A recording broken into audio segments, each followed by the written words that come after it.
बप्पा मेरे घर आए हैं। गणपति बप्पा मोरिया, गणपति बप्पा मोरिया।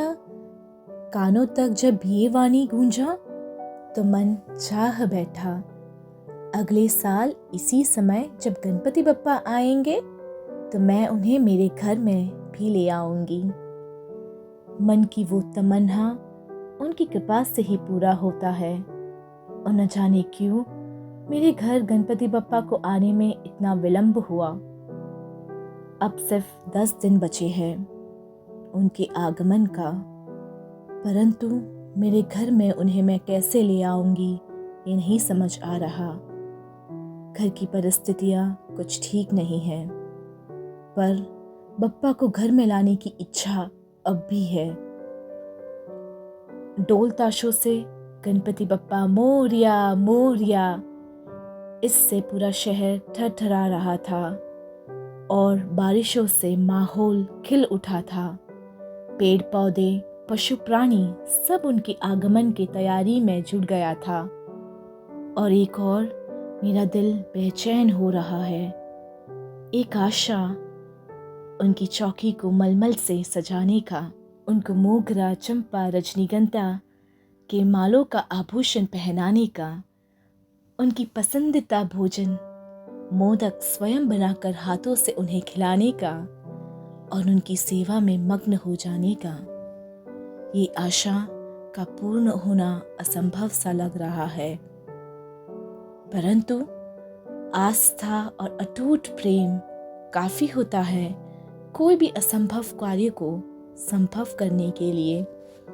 और ऐसे ही मेरे विश्वास को दृढ़ करने के लिए मैंने अनुभव किया एक चमत्कार। मेरी एक सखी ने मुझे बहुत दिनों बाद बुलाया और हमने खूब बातें की। उन बातों में हमने गणपति पूजा और बप्पा की मूर्तियों के बारे में भी बातें करने लगे। इन वार्तालापों में भी मेरा मन व्याकुल था। उससे मेरी मनोरथ बताने में मुझे हिचकिचाहट हो रही थी, परंतु दोस्ती में क्या अहम और गुरूर। दोस्ती तो उन सब से परे है।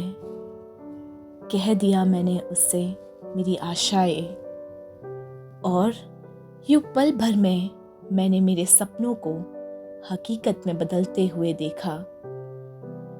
मैंने कैसे सोच लिया बप्पा मेरे घर नहीं आना चाहते, वो तो खुद ही विघ्नहर्ता है। सारे विघ्न को वो हराकर वो मेरी आशाओं को हकीकत में बदल रहे हैं और मेरे ये तमन्ना पूर्ति के लिए मेरी सखी को उन्होंने चुना। उस सखी के द्वारा उन्होंने असंभव को भी संभव कर दिया। मैं ना छुटी उनके आगमन में। परिस्थितियां जो भी हो, आग्रह करने पे वो उनके भक्तों का इच्छा पूर्ण करते हैं। जय गणेश जय गणेश जय गणेश देवा। नैनों को देखो तो लगे वो बातें कर रहे हैं अपने प्रिय भक्त से। आंखें बंद करूं तो उनकी छवि मन में प्रकाशित हो उठे। उन्हें अर्पित मोदकों में मिठास बढ़ जाता है। उनकी सेवा में मग्न हो जाए तो मन प्रसन्नचित हो जाता है। घर आए वो मेरे चाह को मान रख, अब उन्हें लौटना है फिर अगले साल आगमन के लिए। बादलों की गड़गड़ाहट से, बिजली के चमचमाक से प्रकृति ने भी इशारा दिया, अब उनके लौटने का समय निकट आ गया है। अब प्रतिष्ठित था उनका स्वागत करना, उनका सेवा करना। अब जब वो प्रस्थान कर रहे हैं मुस्कुराते हुए, मैं भी उन्हें गीत गान और नृत्य से विदाई दे रही हूँ और अगले साल जल्दी आने का आग्रह कर रही हूँ। गणपति बप्पा मोरिया, गणपति बप्पा मोरिया, पुढच्या वर्षी लवकर या, पुढच्या वर्षी लवकर या।